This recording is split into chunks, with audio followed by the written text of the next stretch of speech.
Good afternoon, everyone, and welcome to today's GTCS webinar. Today's webinar is Staff Wellbeing, a reprising of themes, presented by Claire Lavelle, Managing Director at the Hive of Wellbeing, and Sharon Smith, Senior Education Officer at GTC Scotland. I'm Fraser Shand, and I work at GTC Scotland as Digital Communications and Events Coordinator. Before we get started, I'd like to go over a few items so you know how to participate in today's event. We've taken a screenshot of an example of the attendee interface. You should see something that looks like this on your own computer desktop in the upper right-hand corner. You're listening in using your computer speaker system by default. If you prefer to join us over the phone, just select phone call in the audio pane and the dial-in information will be displayed. You can also use this panel to toggle between your device speakers and headphones should you have any difficulty with hearing the presentation tonight. You can submit questions by typing these into the questions pane of the control panel. You may send in your questions, thoughts and reflections at any time during the presentation. You can also use the questions pane to raise any technical issues you have, and we will do the best we can to find a solution for you. Please note that the GoToWebinar system is hosted online and relies on our home internet connections, so please bear with us should we encounter any difficulties during the webinar tonight. Materials from tonight's webinar and a recording will be available on the GTC Scotland Health and Wellbeing Hub from tomorrow. I will share the link to this page in the discussion. There you will also find recordings of past webinars with Claire and other health and wellbeing experts, plus a range of resources to support you in dealing with stress, anxiety and the lockdown. I would now like to invite Sharon Smith to introduce tonight's webinar. Thank you, Fraser, and welcome everyone to this month's Wellbeing webinar. As Fraser said, my name's Sharon Smith and I've been working with Claire and other partners throughout this last year to support teacher wellbeing. Today's webinar, Reprising the Themes, has come from the very useful feedback we receive after every session. Some of the themes from our previous webinars are resurfacing, so what better way to reconnect than to revisit these and connect with some of the helpful pointers and tips that Claire shares. We love it when you ask questions and get involved with the session, so please feel free to type away and share your questions and thoughts, and I'll relate these back to Claire as we go. So it's with great pleasure that I welcome Claire Lavelle to begin tonight's webinar. Thanks so much, Sharon. Thanks so much to Fraser as well and the GTCS for having me yet again. A bit of a familiar face now or something like that. But no, thank you so much. It's with great gratitude and appreciation to each of you joining us today as well, to listen in and to look at some of these slides and to remind ourselves of what maybe supports us during these really difficult times. But I'm going to have to level with you today. This lockdown has been so tough. I really do know this. Not just simply from my own coaching sessions and from the schools that I've been working with, but from my own experience. No one person has been left untouched by this time around. I know this. We've all changed as a result. And although there's been great excitement today, and understandably, about the reopening and our younger pupils returning, our senior pupils coming back, there has also been anxiety. There have also been the effects of the massive efforts that each of you educators have taken to get things right for children on the return. And I'm also aware that some of us are still having to work online from primary 4 to 7 and in the BGE curriculum. So it's not without its cost to us, the impact of this lockdown and this kind of new hybrid way of being for the next few weeks until mid-March, when we can all come back together, hopefully. However, I would just say this from the outset: be kind to yourselves. I know we keep hearing it time and time again, but honestly, please be kind to yourselves. And as we go through this session, think about how you can be kind to yourself at every possibility, every option that's possible to you just now, because as I say, it's not without its cost. So after a busy day, whether it's been online or in a setting, it's time now for you to reflect in this next hour for yourself on what you need at this particular time. I've called it the reprising of themes because it is a return to the original themes. But I also know that you and I, we're not the same people as we were 10 months ago, 12 months ago. And therefore these themes are worthy of repeating and looking at again, because we're going to come to them differently. And I've got some different things to say about some of these themes as well to you today. Pandemic or not, every day we are changing. We're not who we used to be. Even at a cellular level, we are changing all of the time. So it's not surprising that the dramatic events over these last 12 months have shaped our experiences, have shaped who we are, and have influenced our own thoughts, emotions and behaviours.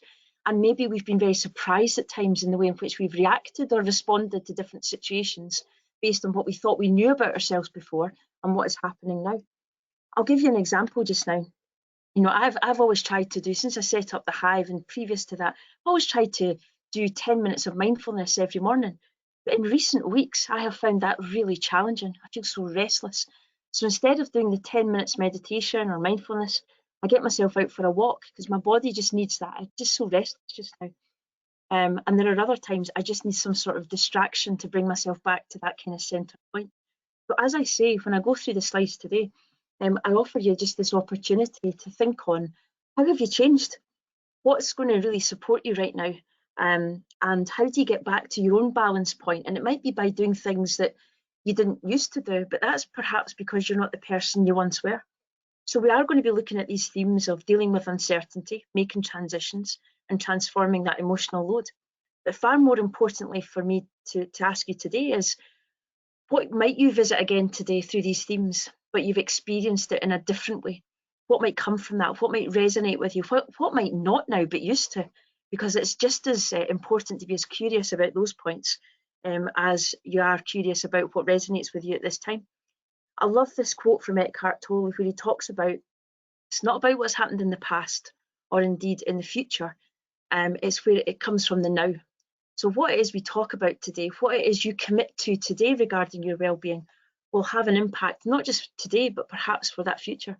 Although I do believe that sometimes that stress reduction kit of banging our head here does feel like the only option we've got. And let's face it, the lockdown fatigue is very real. We are experiencing fatigue just now like no other. I understand that. And yet when I speak to people in coaching sessions and school sessions as well, people berate themselves. People are saying to themselves, God, I'm just so lazy, or God, I'm lacking so much motivation, or God, I thought I was stronger than this. I just become so lazy, etc.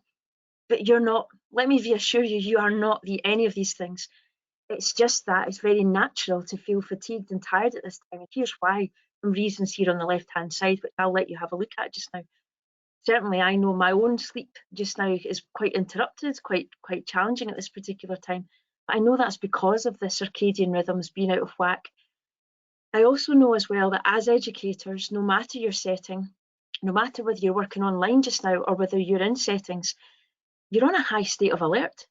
You know, going shopping with masks on, the ping of an email or a ping on Teams or Google Classroom, all these things have got us on high alert as to what's next.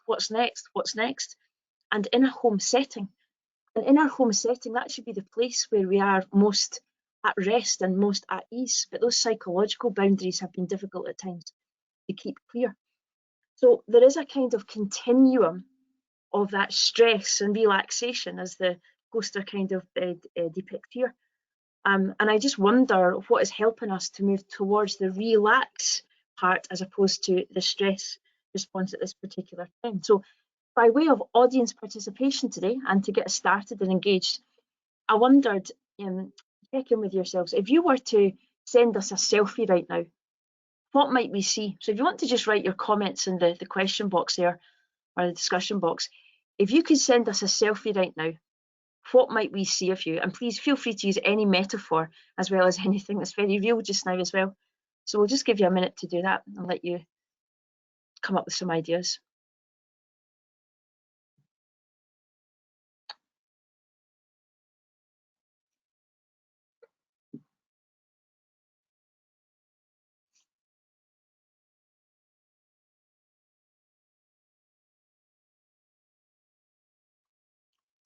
Okay, so we've got a panda. A panda. Double screen working and multitasking. Yeah. Houndstooth of different scale on my tie and cardigan. Sorry, say that again, Alice. Houndstooth of different scale on my tie and cardigan. Exhaustion. Bags under my eyes. Yeah, suitcases for someone. Grey hair and wrinkles where there used to be none. Wisdom highlights and laughter lines, as I like to call them. Yeah. Drinking coffee again. Yeah. Woolly hat, pale face, pyjama bottoms on. Yeah. Hopefully you weren't in school today, my friend. Yep. Or maybe you were. That's fine too. Harassed look. A sack of potatoes. Yeah. Tired, anxious. Yeah. You would see me still in my pyjamas. Mm-hmm. a wet rag, Mm. the pinging thought bubbles of Teams email notifications, Yeah, head full. Yep. one of those crest heads, head exploding with 1,000 different strands, all demanding energy, school, teacher, supporting department, homeschooling, worrying Yeah. about kids, SQA, etc., etc., etc. Yeah. Somebody's knackered after first day back. Thank you so much for joining us if that's the case. Yeah. You would see someone who's taken time to go for a walk in the sunshine and feels better for it. Well done. Great. Working away furiously and not always building permanence. Mhm. Mhm. So Couple of emojis, but I can't see what they are. There's On a a real treadmill, sense. Oh yeah, sorry, I beg your pardon. keep going but not getting very far. Headless chicken, buzzing, dreaming of screenshots, sunken cake. Yeah, there's just a real theme throughout. Some lovely high points for people as well, but there's just a real theme throughout of the lack of energy, and another theme regarding no matter how much we put into this, it's never done, it's never finished. So is there anything else you want to mention? That's yeah. Thank you so much to each and every one of you for contributing your selfies for us today in verbal form. And as I say, the themes of it seems to be never enough to get to that place of completion. And I just wonder if we ever will. And I'm just wondering whether it's possible to strip back, if it's possible to put boundaries in as to your cut-off point. I'm very aware of the SQA issue just now, the lack of clarity for some, the lack of real definition as to what's been asked for. So those expectations as well. And just that sense of, I suppose, what am I going to put my energy into that's going to make me feel more energized to then continue to do some of the work, knowing that it's never done. Eat That Frog by Brian Tracy. You know, his bottom line is the work will never be finished. It will just never be done. And it's so true in education. So when is enough enough? And who do we need to ask about that? And what do we need to set down for ourselves as a boundary each day? But I know these are challenging times. I've got two more here. Sorry, please. As if my eyes are going to pop out of their sockets, therefore I don't like selfies and a smiley face, and irritability just after a few emails. Yeah. And I think it's also important, to recognise, as I said at the start, that costs us. That we might be feeling that we're acting out of character just now. And when we're starting to feel that way, there might be time, or it might be the time actually, to pull back. And I know that sounds completely anathema to any educator who's thinking, have you seen my to-do list just now, Claire? But I suppose my question is, well, what's the cost in not pulling back? At some point, whether it's over these next few days or whether it's at the weekend, to reset, just to review and just to check in again to say this is getting out of control. So how do I make this more manageable for myself? And I need those moments of calm, as I've illustrated here in this slide, and those moments of calm to sustain me. Because without those walks in the sunshine, as one of our participants said, where does this end for me? And what's going to be possible? Because I know that there's been a lot of messages over these last 12 months, the external messages about, are we in lockdown? Is it recovery? Is it business as usual? What are all the different messages that we're hearing?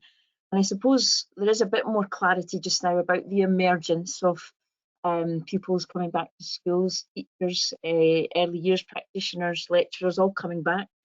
But there's also the internal messages. What have you internalised from all of this? What's changed for you? And one of the things I would like to bring up, and it's on the back of the selfies actually, is the second bullet point here. Knowing what is needed versus knowing what I can provide or what we can actually provide. The NHS are continuing just now in their efforts to suppress the virus and in their efforts to focus on the necessary care for COVID patients, to the detriment of so many other patients, whereby operations have been cancelled.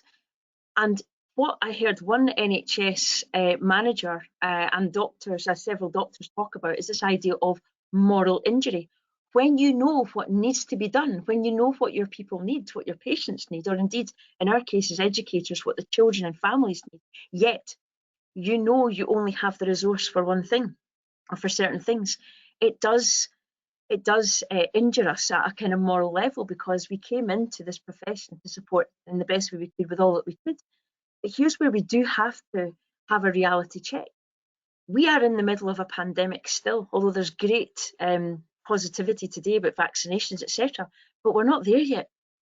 So being really strict with ourselves about what is possible and what is the core workload just now might be imperative at this particular time. That book I'd mentioned before about from Emma Sopala about the happiness track, she talks about that cultivating calm. So with some of our participants where they're feeling absolutely done in just now, their eyes are popping out of their heads, just that feeling of deflation, eating like a panda, lots of bamboo shoots and all sorts. When we notice our stress levels are at that level, how do we find a way to get out of our heads and into our bodies? Just very simply by breathing, just by taking several deep breaths to get us back to a place of calm, of rest and digest, and maybe a place of different perspective for us as well. So I'm just going to give you a moment just now just to take some of those deep breaths. You can breathe with me just now, or you can do this on your own. One of the things that I do when I'm doing this is just to watch my hands, just to when I'm breathing in, knowing that my lungs are expanding, I just like to move my hands out, so breathing in.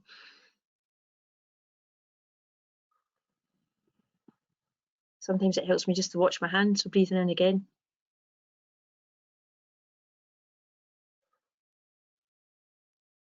Sounds so simple, but it's necessary.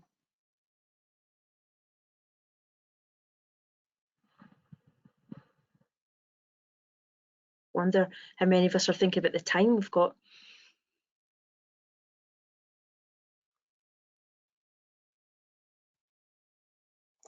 But I wonder if we notice the difference it makes us to take 4 breaths, just 4 deep breaths, to get ourselves at least in some way to change our internal landscape where we could be operating from. She talks about the US Marines in her book on Cultivating Calm. She talks about how the US Marines are trained to do that deep breathing so that they can come from the fight or flight, the eyes popping out of our head situation, to the rest and digest, to just bring us into a place of control, to move the resources from the back of our brains to the front of our brains. Because it won't be unusual just now for us to be feeling that brain fog and just to be feeling lethargy. So by just taking those deep breaths, it can really restore us and support us at this time. How do you cultivate calm? Just keep the comments coming as we go through the session to Sharon, and we'll pick up on some of those as we go through. But in the meantime, I suppose I want to come to this place about that kind of idea of, it's not so much leadership of yourself, leadership of your children, leadership of your class, but I came across this article about adaptive leadership in times of crisis. Where in these new challenges, we do need to think about new solutions. You've already had to invent them for yourselves.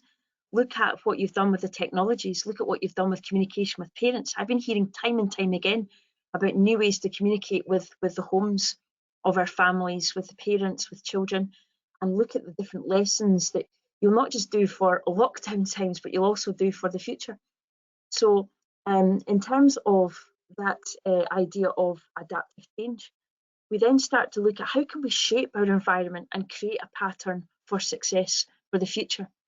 And in this particular article, and I will give the attribution when I'll pass this on to in the resources when I send on the slides.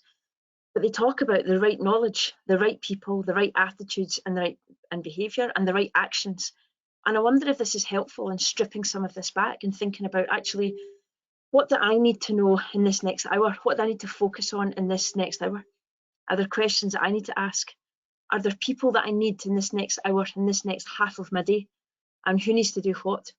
What about attitudes? What attitude is going to support me at this particular time? How do I get to that place? As I said earlier, meditation's maybe not the thing for me just now, but going for a walk, changing my view just for the 5 minutes, 10 minutes makes a huge difference. And which attitudes have I kind of maybe got a bit stuck in, just not helpful just now? What's going to help me to shift from that? And some thoughts on that as we go through the session.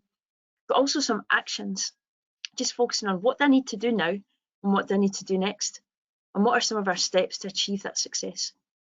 And equally important, what do we not need to do? What do I not need to do right now? And what is not of that critical importance? It might be a habit of mine, it might be a routine of mine, but actually it's not going to serve us at this particular time. I've also put in there, sorry, please. Can I just come in there, because I love that slide. I think it really helps focus in a time, even particularly in a time of crisis, but in a time of overload. It really helps us. We multitask so much as teachers, and we carry so much all the time. But actually, this really strips it back. It helps you to focus in. I think it's a brilliant tool. Really do. I think what's helpful about this, when I've used this before, is thinking about the questions I need to ask myself to focus myself. Yeah. And it's almost self-coaching. That, you know, what is it I would ask myself right now? And some of the key questions I developed as a teacher were, what's the purpose of this thing that I have to do right now? And therefore, do I need to do it? The second, and do I need to do it right now? The second thing would be, who's asking for it? Because sometimes I don't have control over that. I get that. But the third thing would be, how can I do this in a way that's still going to support my self-care? Yeah. So how do I build in breaks to this? So some of these, just having your own set of questions to support you, to just strip back what matters to you and what's going to enable you to keep focused and to stay in that place, might support at this particular time. So I'm going to move now to this idea of, I suppose, your story. This idea of those messages, what your focus is on right now, and who you think you are and who you now need to be, because there might be some dissonance at this particular time. You might think that you're not doing very well. You might think that you're pretty defeated by all of this at this particular time. And I understand that. But I also wonder if it's about maybe changing some of that narrative for yourself just now and thinking, well, what have you achieved? What have you done in this last month and a half, or this almost 2 months now? Where have you come from, and what have you actually done to support your pupils at this particular time, and those families as well? And who do you now need to be on the back of that? Because our self-efficacy is absolutely critical to our psychological well-being, and therefore we need to feel that we are making a difference to our pupils every single day. But what we tend to do as educators is go for gold, which is very aspirational, wonderful, and having great high expectations, but sometimes it can be self-defeating. And therefore stripping some of that back and thinking, actually, how do I make a difference to some of my pupils today? And can I make a difference to some more tomorrow? You know, it's that kind of cumulative effect and adding value to different pupils every single day. If we think about our times in the classroom as well, we don't manage to add value perhaps to every single pupil all in the one lesson of a day, but we're constantly going back, adding what we can, and making a difference right across the board. So one of the things I think might be important at this particular time is not over planning.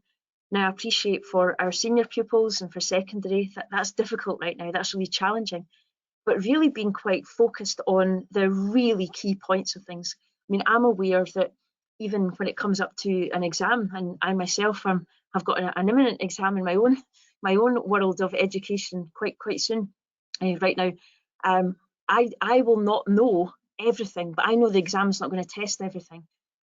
So what's enough? And what's the core stuff? What are the core ideas? And I wonder, therefore, if we over-plan all of this, it could also overwhelm our pupils at this particular time. So I wonder if the real focus just now is about the reconnection. I know that people will have been connecting online, and some of that's been challenging because we've not been always able to connect with pupils we would like to. But really focusing on where you can, as an educator, meet your pupils every single day, and how you do connect with pupils every single day, whether it's online or whether it's in the setting in schools right now or early years. Because that impacts on my sense of self-esteem, who I believe I am right now. And if my focus is on what I'm not achieving, on what I'm not getting done, that is going to lead to less energy. And I don't have the time right now. And I don't deserve right now to just put my focus on what I'm not achieving. I deserve success as an educator, and I deserve to notice where I am making a difference and who I am being right now for my pupils, because I am under no illusion, folks. Every single one of you has been knocking your pan in since the start of January to get things right. And you've also joined up for this session today, and I'm so grateful to you, but it also shows me that perhaps there are times you're giving yourself a hard time. So really focus on where you are making a difference, where you are making those inroads, and give yourself credit for that. Someone was talking to me a couple of months ago about their to-do list. And I said, what's your to-do list? And she said, well, she says, every day, she says, instead of doing my to-do list, I write down the things I have done and I have achieved. And she says, I say to myself every day, ta-da! And it's just a glorious way to just consider, actually, I'm doing my best here, and I'm doing okay. I'm making some inroads. So that reconnection might be our top priority. And therefore, what am I planning for if I don't know who's going to be coming over the door? Because your pupils have changed. Things have changed for you, things have changed for them. So who are you meeting now, and what are their needs? And also just thinking about your place in the team. And when I ask the question, what do you contribute? It's not, again, it's not a sense of what you're not contributing. It's really coming from a place of recognise where you do make a difference to your colleagues, the way in which you reach out, the way in which you support them, the way in which you share resources, all of this. And what are your expectations of them, what you receive? What's uplifting you right now? And knowing that in your role as educator, there are still opportunities to express who you are. So take that autonomy and do what you can with some of those freedoms. So I have used this before, I've used this, and as I said, we are reprising some of these themes, and as before, and as you've very articulately and eloquently put in your selfies, this has taken quite an emotional impact on us, quite an emotional toll on us. John Fisher would ask us then, where are you today? Where are you last week? And have you noticed a shift? And it's something I've done in previous sessions, and it might be something you want to tune in today with. But I will also say this, it might be too difficult today to go there, especially in an hour session. That might be too difficult to go to. This is just a reminder. But what I would also say is it's the hardest part of the job in education. The hardest part of the job is to go to a place of how are you feeling about these things?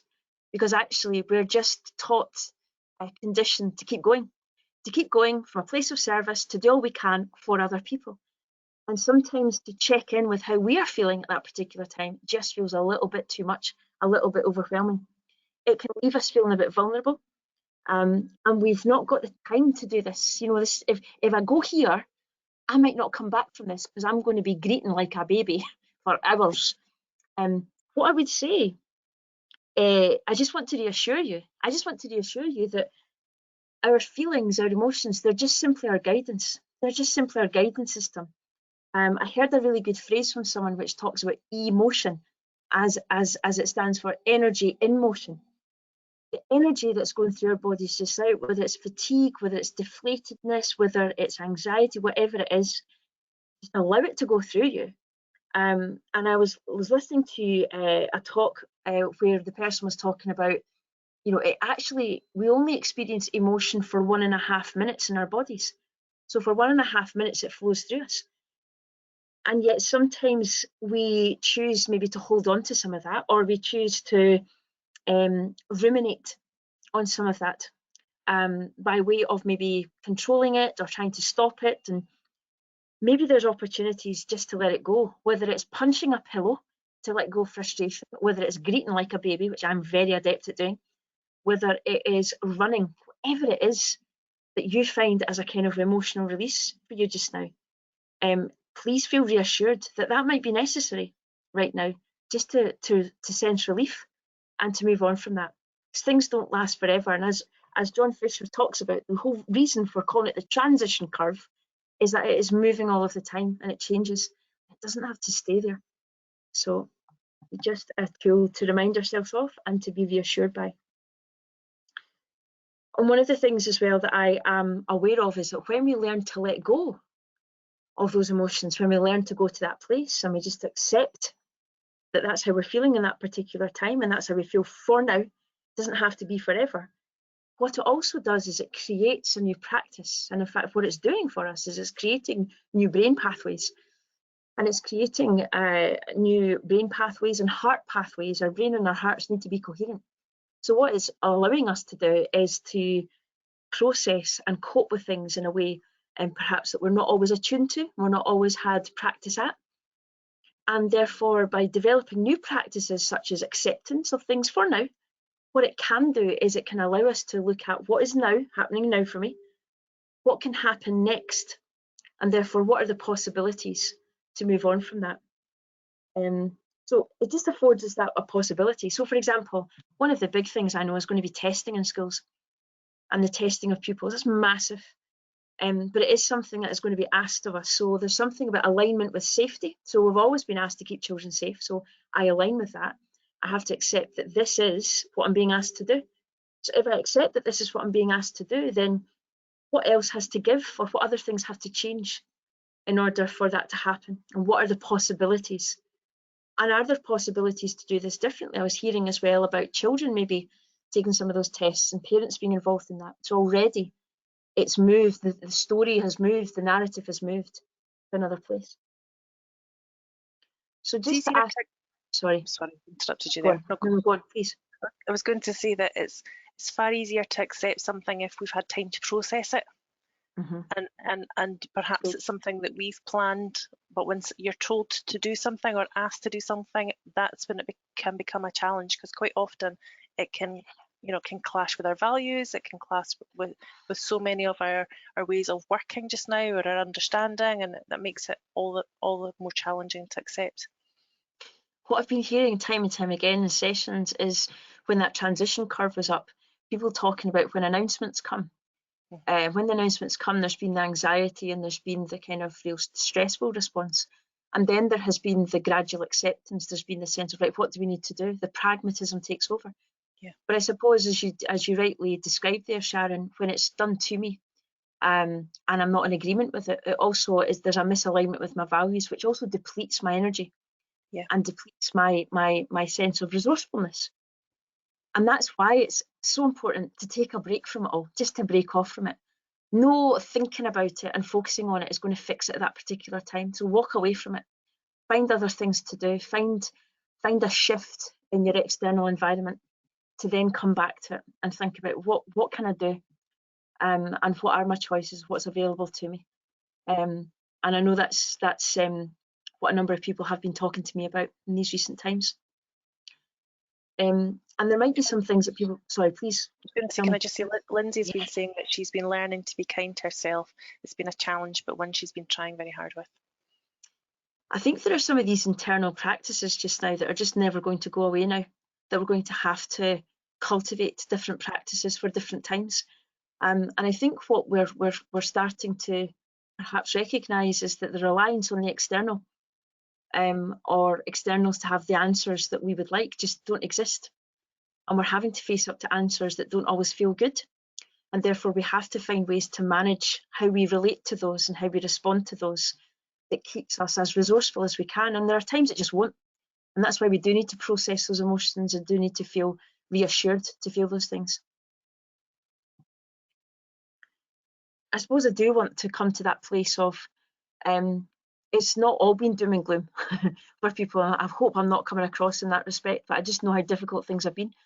But what I'm also hearing in the coaching sessions I'm having and the sessions I'm having with schools is this idea of what feels good and connecting with my work emotionally. Because if I've not got that, for goodness sake, then it's really, really tough. So reminding myself of what does make me feel good.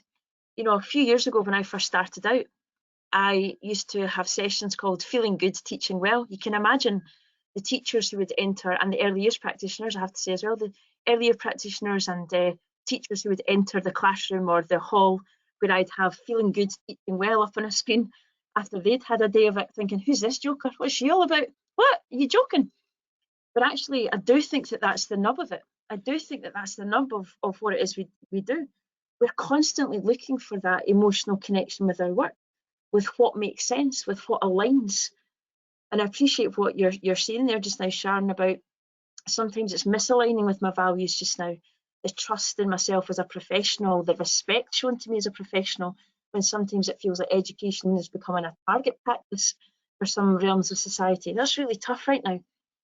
But there's nothing that can take you away from that relationship that you have to teach, to educate, to nurture, to care. Nothing. Because when those children, when those young people come through that door, your head and your heart align and are in that place with that real sense of reconnection with individuals and reconnection with who you are as an educator. So there are times it is feeling like effort just now, I understand that, but there are moments where perhaps that inspiration, that inspired class or that inspired comment, even a secondary biology teacher was telling me the other day, she says, even just the thank yous, miss, and the see you later, miss, see you tomorrow, miss. She says, even that is giving me joy, even though it's online just now. That's what's giving me joy right now. So those moments of inspiration, those moments when you get that lift, that's where our energy is. And that connection with who we are as teachers and as educators, that's what can lift us at this particular time. I want to read you a quote from Parker Palmer, who wrote the book, The Courage to Teach. I urge every educator to read this book because it is just it's a classic, it really is. But he says this, and it's his opening lines, which got me reading it further. I am a teacher at heart, and there are moments in the classroom when I can hardly hold the joy. You know, we've all had those moments, not necessarily every single moment of every single day, I'll give you that. But I remember those moments, I know those moments, and those are the moments of great lift. So really thinking about what energizes you and what makes you feel good in the work that you do, and that's what's going to lift us. I'm going to take a couple of minutes out just now to do an exercise if people wish to engage with this just now, or feel free just to listen in, just to reflect if that helps you just now. You don't have to engage with this. This is an exercise that might throw up emotions just now, which are maybe too difficult to go to, so that's absolutely fine. But for some of us who might want to engage in this just now, I would ask you, take a sheet of paper and to, on that sheet of paper, hold it in a horizontal fashion. Gosh, this is very prescriptive of me, isn't it? I'm sorry, it's very didactic. Oh, beautiful. Thanks very much. My beautiful assistant's holding one now. To draw a horizontal line right through the paper and to think back to last March. Beautiful. And to think back to last March and to think about the kind of highlights and the kind of lowlights of this whole time for you. And I would really like you to focus on that relationship with work. I'm going to try and keep this as safe for you as possible. But I know that it's very holistic in terms of work and life, so that's fine too.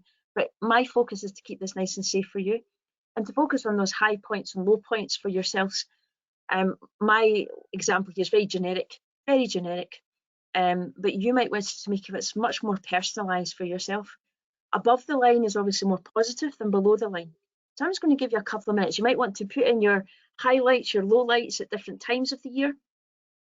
You might then want to join up those dots using the lines that I've exemplified here, or you might want to just draw a line and then describe those highlights and lowlights. I'm going to give you a couple of minutes in peace to do that, so I'm going to let you get on with that.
So thank you very much in engaging in that exercise just now, or for those of you who just had a bit of time just to breathe more deeply, reflect quietly, and that's a good thing too. I'm not interested in the kind of feedback regarding what those specific points are, but I would love to hear some feedback on when you were at those lower points, what got you back up?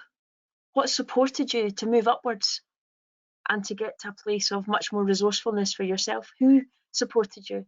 What was it that supported you at that particular time?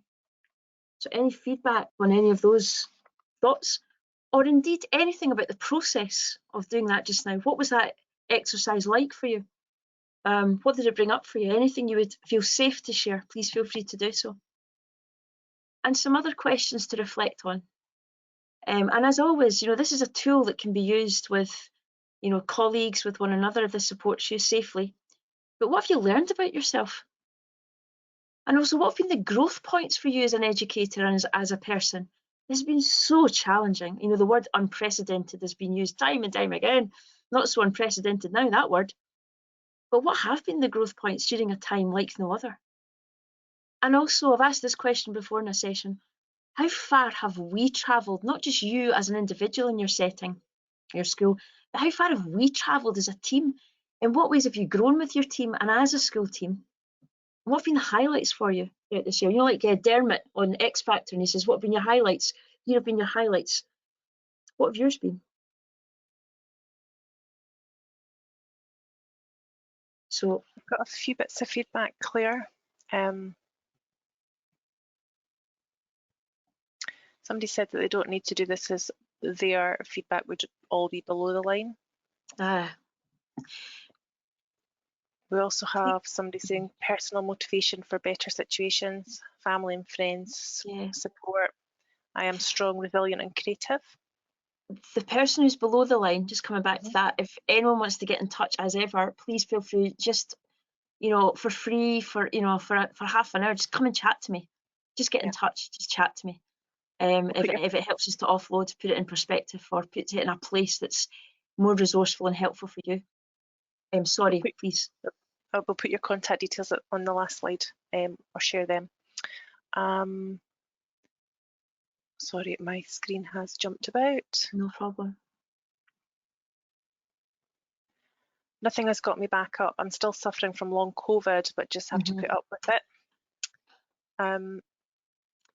I had more points above the line than below. Lots to be thankful for. Life is in perspective, which is good feedback.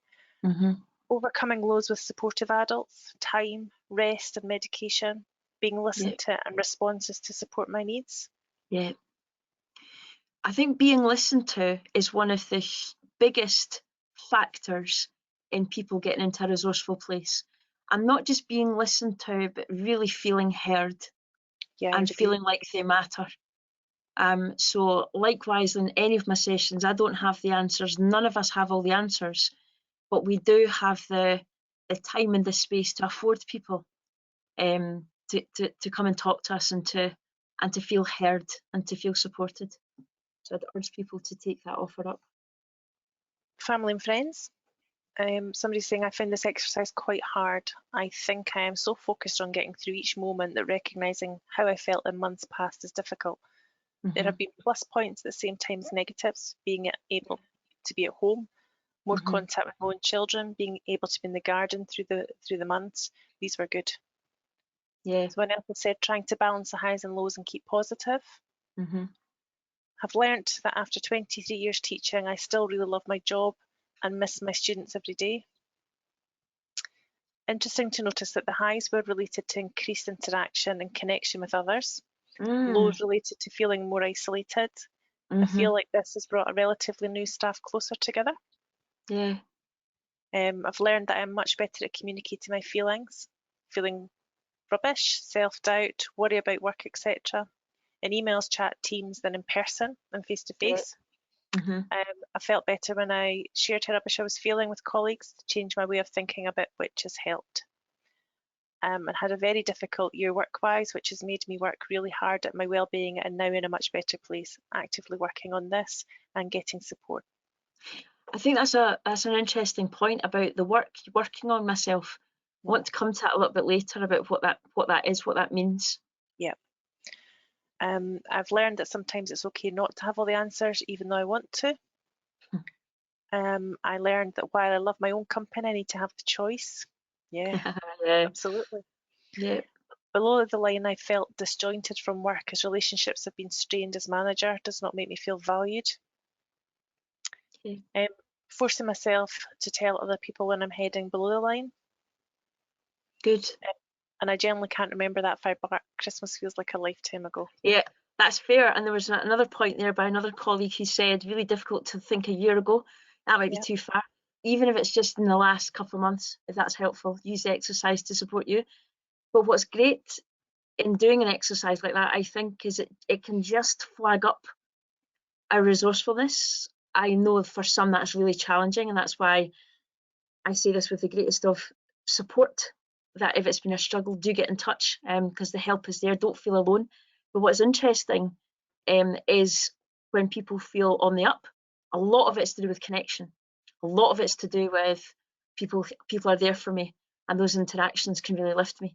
So keeping that in mind. I love that acceptance as well from some people about not having the answers. I'm going to move us on just now. I'm conscious of time and your well-being, your real well-being starting at 5, so I need to be careful. But as much as connecting with your work is a resource, disconnecting from your work emotionally needs to be as resourceful as well. It's the both rather, connecting and disconnecting, they're the same sides of the they are the sides of the same coin of managing our energy. And just some ideas and thoughts. Again, these will be available to you. I always put tons in my slides. I do apologise, but I just know people can go back then and can find some other ideas. That idea of, Mickey Flanagan, when he's talking about, are you going out, if only Mickey, yeah. We'll look forward to that day. But in a similar fashion, are you off? In our selfie discussion earlier, people were talking about the ping of the email, the ping of Teams, the ping of Google Classroom. I was even speaking to educators recently who were talking about how other colleagues had their phones on at the side of their bed and had forgotten to switch off the Teams notifications, which were pinging in from students at 3 a.m, 4 a.m, which is a concern for the students as well. Must be mindful of this. But for yourselves, that disconnect, that permission to switch off and to have time to replenish, to be you, is imperative. Another thing I want to just kind of touch on is this idea of detaching from the outcomes. I suppose it's similar just now to perhaps the idea of over planning at this particular stage. Practice letting go of some of the outcomes, not just to situations, but even to some of the learning that you're perhaps focusing on just now, when in fact you might not know exactly how the children, young people are or have been experiencing lockdown, what the comeback is for them at this particular time. So by detaching from the outcomes, and I'm talking about CFE outcomes for a little bit, oh goodness me, can't believe I said such a thing, but it really is about the experiences just now. It really is about the experiences and the experiences of reconnecting. I know the outcomes matter, but it's about the reconnection that's fundamental right now, and for yourself to feel in that resourceful place too. And also about talking about work. I've been speaking to people recently who have been saying that when they leave work as in leave their dining room table or their kitchen table or their sofa, they go on to talk about work with their partner or with other people or WhatsApp groups. And in fact, I'm just asking the question whether talking about the work is it about controlling outcomes by talking about the work? Is that a form of trying to process and control it or fix? Just asking the question. And therefore, is it a hindrance, more of a hindrance than a help to you? Or does it indeed allow you to process it? And it's entirely up to you, but I just want to, I suppose, raise that because sometimes we can end up ruminating more on work issues beyond the work hours if we've talked it over. So it's getting the balance and it's getting what works for us. That's all I'm asking. Is it better for you to process it through talking, or does that reignite some of that emotional stuff, which then is more difficult to switch off from? So some things to consider there. I always think, what would we tell our pals, or what would we tell our pupils at school? Because we know the answers, don't we? And we're very good at helping other people find the answer, but we don't really ask ourselves the questions enough. So what would we say to others? Yeah, that's a really good question, and that's at the heart of self-compassion, and it's what Lindsay was talking about earlier, just being kinder to ourselves. And again, being kinder to ourselves, that self-compassion, it's about retraining our brains. I think in Scotland, and as educators in Scotland, we've got a very underdeveloped self-compassionate muscle. But see, our self-criticism muscle, finely tuned. So Definitely. there's perhaps a time now of rebalance yeah, redistribution of that. You'd be delighted to hear that Barbara's saying that she's learned how to create boundaries with her work as an educator. Thank you so much, Barbara. Yeah, great to hear. And any ways in which Barbara's been able to do that, if she wishes to share, always helpful to hear. That's why it's great to get people's comments in a session like this to find out how things are going for people. Our thoughts are central to our self-care. I always come out with this line, I know. But it is so critically true. And maybe today is the day to take that more seriously than we've ever done. What's the voice in your head today telling you about, what's it telling you to do? What's it telling you not to do? What's it telling you to focus on? Because whatever your focus is on, whatever your attention on, that is where your energy is going right now. So therefore, if my attention is still on not feeling good enough, or I'll never get everything done, well, the intention is maybe different. Maybe we need to catch ourselves having that thought and then thinking, how do I do this differently? Or what can I do today that matters? Or what is going to be on my to-do list today, not my to-do list? And then thinking about our attitude, kindness to ourselves. Kindness to ourselves might be too difficult. I was speaking to someone just last week who said, oh, that's a step too far for me. And there is something about our deservedness and our sense of what we deserve. Therefore, it might be curiosity. Maybe that's easier to go to, that I can be more curious about myself in this situation as opposed to kind. I wonder what will happen if I have this thought for today. And that's what I ask people to do. I ask people just to try out a new thought, a new way of being almost. So instead of thinking, I'm not good enough, imagine you thought you were. Imagine for a whole day you thought, well, I'm good enough to do this. What would change about your attitude? What would change about your behaviours? What would change about your attachment to outcomes and your attachment to certain situations in your work life? So be mindful of this, and there is a lady called Byron Katie. Now, Byron Katie is an American lady who's been through all sorts of difficulties in her life, but she does a coaching service and she's called it The Work. And as part of her kind of slogans in her marketing, she talks about, are you ready to do the work? Sorry about my accent, that was dreadful. But, are you ready to do the work? And it really hits home because there's something about, well, I've got my work, as in my school work, my early years work, my college work. But what about the work on myself? The way in which I perhaps need to readjust my boundaries, readjust my thoughts, consider things and look at things through a different lens. But the thing that Byron Katie and many other coaches will tell you, it's not about the work in an onerous sense. It's about work in terms of enjoyment, the fun you can have, trying out, being the person who's good enough for a day and just see where it takes you. That's fun. That is just a good tryout to see where it can take you. So not seeing it as onerous, not seeing it as difficult, but it does take practice. It does take practice to develop new neural pathways, new habits. You brush your teeth every day. When we're maybe not doing a lockdown, we do get dressed, and we do have our own routines of the morning. We do it because we've practiced them. It is no different in terms of how we see ourselves and what we do for ourselves. So maybe today's the day to do the work. Maybe today's the day we start that for real. I like your hand exercise with that you always you talk about, Claire. Oh, that's good. I think that really exemplifies that really well. Okay, so if people, sorry, it's all about the engagement of the day. It's all about the practical demos of the day. Ladies and gentlemen, and all those out there, I would ask you to engage in this activity just now, which is I'm just going to ask you to cross your hands like this. Just hold your hands like this. And what I would like you to do now is to unfold your hands and fold them again, but with your thumbs in the other direction, the other way.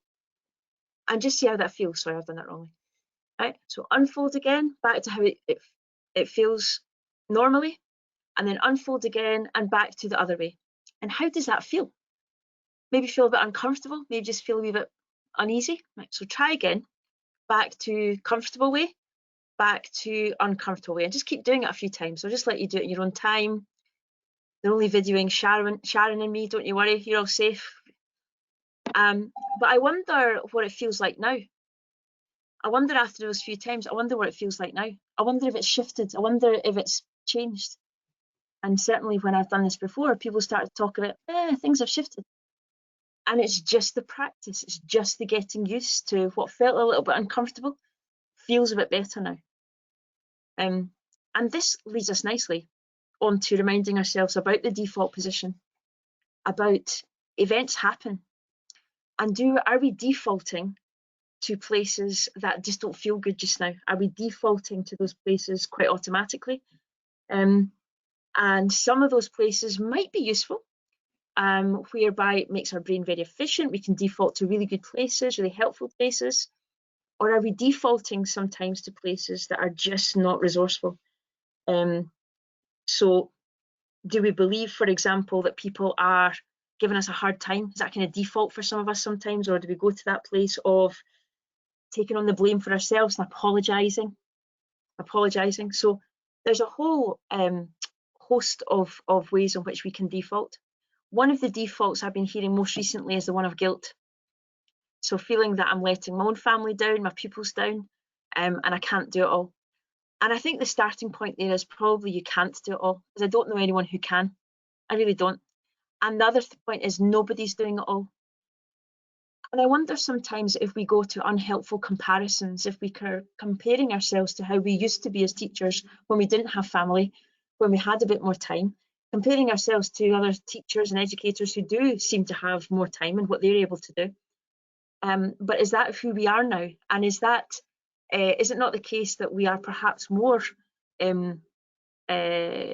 experienced with our teaching, with the work that we do? So I just want to question that comparison and go to this place of reframe. So thinking about the choices we have, how we can create new ways of getting feedback, because we've maybe got a filter on just now that's saying we're getting things done wrongly or not enough, there's not enough being done. So how do I turn it into something resourceful where it can maybe provide me with feedback that will lift me, or it will provide me with boundaries that can support me in moving forward? So using that energy in a different way, I can make a difference, reassure my family, my pupils that I'm so proud of them. So there's this whole idea of what I give out, I can then maybe get back. So instead of focusing where it's not going well or where I'm not achieving, again, going to that place of, look at the impact I've had on my family today. Look at what we did get done. Look at the pupils who have got back to me today. So just thinking of different ways in which we can reframe things for ourselves. I'm very conscious of time, very conscious of the amount of slides I've got, very conscious of talking too much. So I think I will come to,